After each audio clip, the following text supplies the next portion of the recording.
Hey everybody, good morning, good afternoon, good evening, whatever time of day you're watching today. Sasha here, and today is day 17 in the month of Matcha, and it's also St. Patrick's Day. So happy St. Patrick's Day to those of you who are celebrating. I got you covered with the green. And today, folks, it's a unique video today because I know we talk about tasting different matchas, but I always wanted to do a video on the traditional preparation of matcha. And here is the matcha maker from David's Tea. This is a lifesaver in terms of, speeding up tradition and making it easy for, those of us that want to have matcha on a daily basis but don't feel like breaking out, several tools to get the, the benefit of a prepared matcha. So, definitely not knocking the David's Tea matcha maker. I think it's ingenious. If you don't have one and you want to, try some matcha, some legit matcha, definitely get them, get their matcha maker product because it's pretty good for an investment. But as you saw from the thumbnail, today I wanted to unbox and do a demonstration on how to traditionally prepare a cup of matcha, or a bowl of matcha in this case. So here we have the Republic of Tea's matcha set. This box, folks, has seen some better days. I was just concerned when water got through the box, and it was like water and something else. Like, I think it was bleach. But none of the contents were harmed. So I was elated, and we can still use this stuff. So I'm going to go, I guess from bottom and then from right to left, or in your case, from left to right. So first, we have this little contraption, which is called the matcha scoop or the matcha spoon. And in Japan, it's known as the chashaku. Looks like a, what do you call those things from hockey? Hockey sticks? Yeah. But each scoopful or spoonful, I believe, is a fourth of a teaspoon. Approximately, So lay that to the side. Then we have the slippery bugger. Okay. This is the matcha whisk, also known as the matcha chai sen. And folks, it's been sitting here, but anytime you have a new matcha whisk or chai sen, you want to soak it a bit in hot water for like, say around a minute, maybe 2 minutes, just so that you clean out whatever debris that's been setting in here, and that you allow the matcha whisk to, bloom out, so it's easier to, whisk the matcha. Okay, this one I need 2 hands. This is a matcha chaiwan, or matcha bowl. It's supposed to be very, very, dense and heavy. So it's got some weightiness to it. It's kind of small. I've seen chaiwans that were, a bit wider in the diameter. This one's kind of compact, but you know, still a chai wan nonetheless. And here you go. There's a sticker down here that says "Made in Japan," so I thought that's pretty legit. We usually see "Made in China" a lot of the time, so this is the chai wan. And then, so this is matcha powder from the Republic of Tea. It's non-GMO project verified. Pretty cool. On the underside, it says full-size tin also available. That's good to know. They do sell the matcha sampler size regularly as well. So, you know, if you're interested in just trying matcha, but you don't want to fully commit to a big tin, Republic of Tea is your place to go because they do have these on sale, that I'm sure. So it says steeping is easy. Place 1 teaspoon of matcha powder in a bowl. Add 6 ounces of hot water. Using a tea whisk, whisk briskly for a minute or two until the matcha forms a nice green colored foam. Enjoy. And the ingredients are Japanese matcha powder ground from the finest Japanese tencha leaves. Nice that they tell you that it's tencha leaves. So, spoiler alert, I'm not going to use this tea because I have the David's Tea's Matcha Matsu already open, so I figured just to keep using that. Wow, that dog is barking like crazy. So I apologize if y'all can hear him or her. I don't even know what the neighbor's dog is. But apologize nonetheless. And like I have the Matcha Matsu already open. So I'll just use that. Continue to use that. Yeah, folks. So we're going to go in the kitchen next. And I'm going to whip up some matcha the traditional way using spoon, bowl, and whisk. So don't go anywhere and, you know, see how I do my product. Hopefully I do it justice. So I'll see you in a little bit, y'all.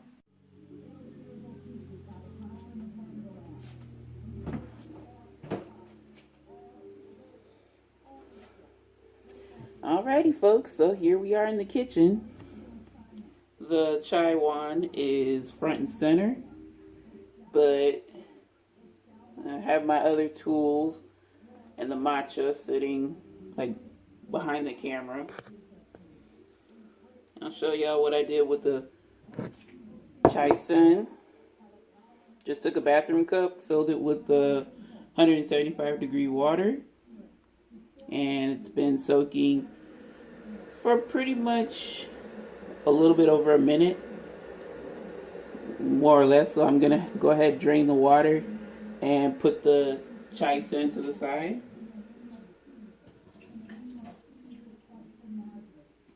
I should have showed y'all how it looks pre-bloom, and then this is how it looks when it's bloomed out. Pretty cool. And some folks may say you need a matcha whisk stand, but nah, you don't. Gotta use what you got. So my kettle has been off and on hissing. It's keeping my water warm at 175. So chai wan is almost ready. I'm gonna go ahead and pour a little bit of the water to get the bowl warmed up. Just gonna swish it around.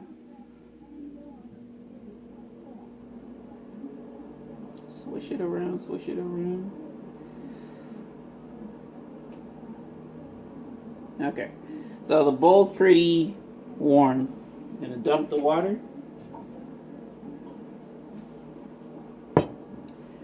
Now it is ready to go. I'm gonna take my spoon I'll put it towards the back. Take my spoon, take my matcha.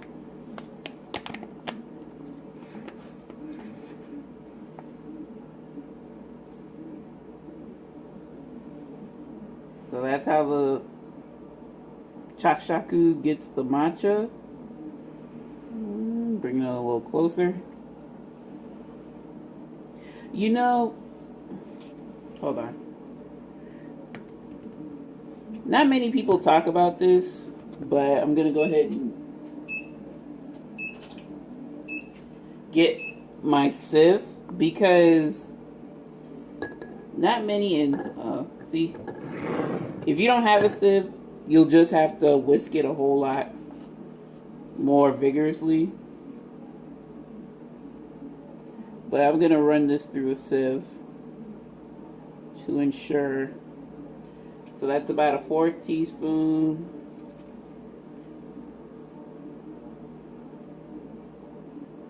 Probably like a 1/2 teaspoon. Oops. 3/4. And then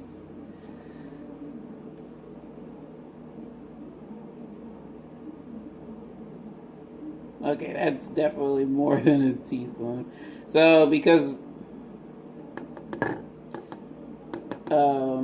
my spoons were like kind of all over the place. Looks like a tablespoon to be honest, but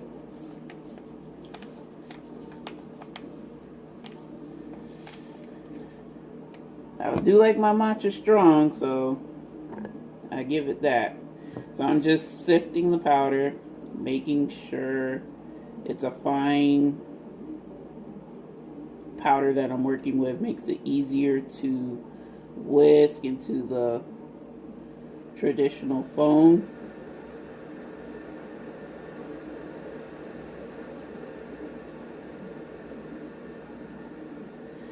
See? Goodness gracious, look at all these oblong chunks. I'm gonna have to, I use a fork and sort of speed up the process. Good enough.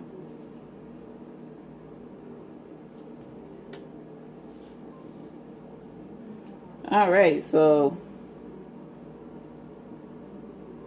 we have a good amount of matcha powder at the bottom. So we're going to go ahead and add the water in.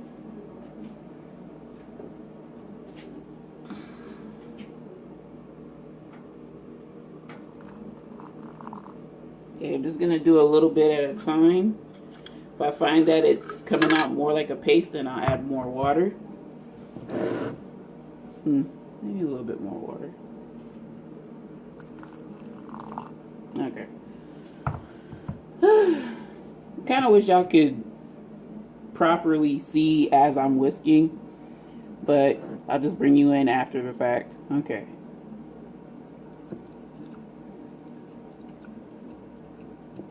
So you're supposed to do like a W, zigzags. You don't want to touch the sides so much.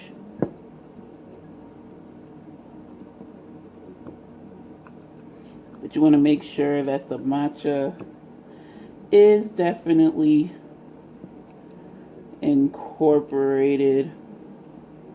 So I'm looking at the time, making sure I'm not over whisking.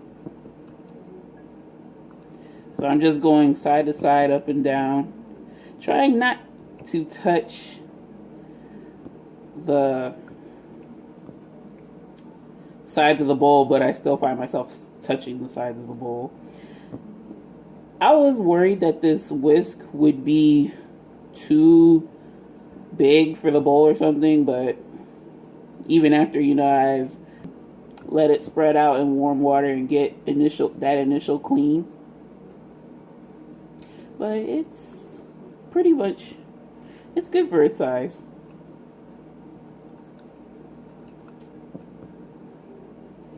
Okay, so we just passed over a minute.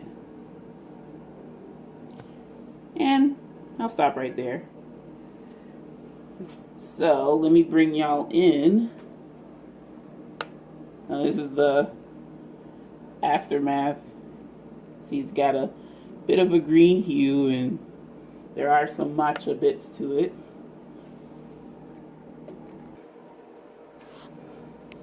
So how's that, folks?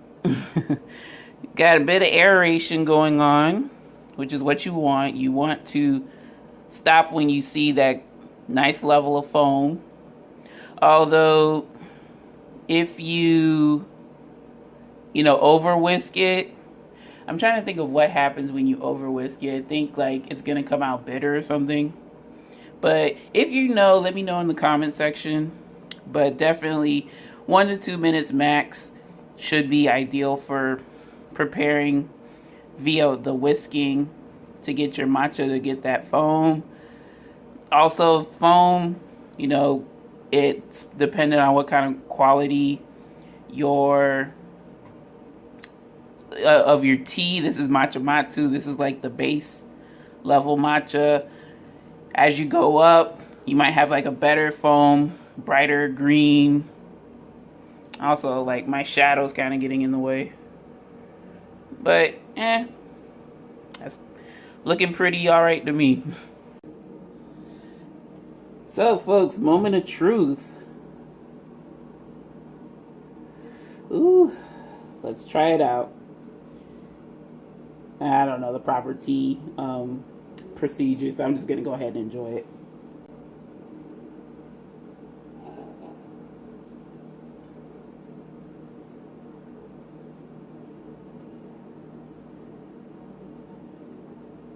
Whew. That vegetal note really is something intensified. Then again, it could probably have more water in it, because I did make it super strong. There you go, folks.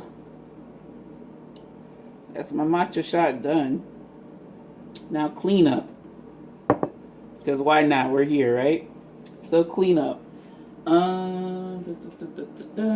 Okay. So what you want to do is pour a bit of water, and you're going to do the same thing like if you were whisking another bowl of matcha. So you whisk it for however many seconds to a minute that you need to get all that residue off your bowl. You can see it's some off my whisk as well, so you're doing like double cleaning. And then for the whisk, well, you would have like a matcha whisk stand, like I said, but I don't have that. That is a luxury item. So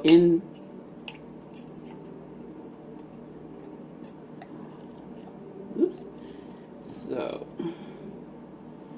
I'm just gonna put it right back in its case for the time being, and then lightly, so I don't damage the whisk, just lightly let it stand up in there. And then in this case you just dump the water out.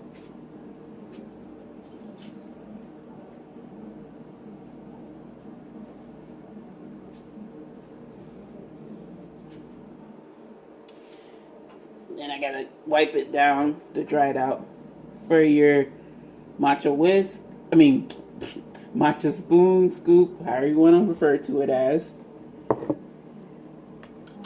you just get a cloth and wipe that excess off.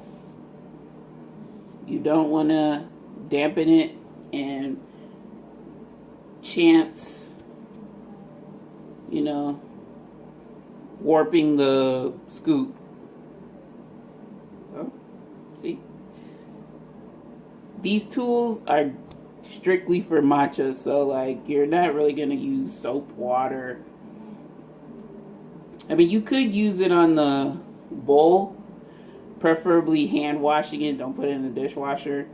But like I said, these tools are mainly for matcha preparation and consumption. So no need to put soap and water, just hot water, rinse it off, get all the residue off, and you're good to go. So folks, that's gonna do it for day 17. Rate my technique. How did I do? For the most part, you know, could get the stroking down better. And that matcha shot is still residuing. Like, I made it extra strong. Goodness gracious. But it's still all good nonetheless. Yeah. So any questions, comments, suggestions, or small talk, don't be a stranger. Leave it in my comment section below. Any and all are welcome. Greatly appreciated. This was fun. It was, you know, another eye-opening experience. I would probably go back to using the matcha maker because it's just so convenient to use. Only one apparatus to clean versus 3, 4 even.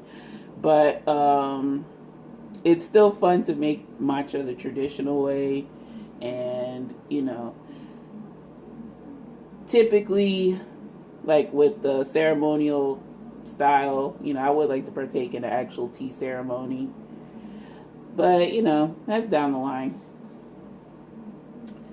So, folks, hope you have a wonderful Sunday, wonderful St. Patrick's Day. Have fun. Don't drink too much now. 1 or 2 libations is good, but don't overdo it. You know what I'm saying? So, other than that, folks, I will see you tomorrow for day 18 of the month of Matcha, in which I think I have an idea of what I want to do. So, hope you'll join me then. Alrighty. Take care. Make it a great day today and every day. Bye now.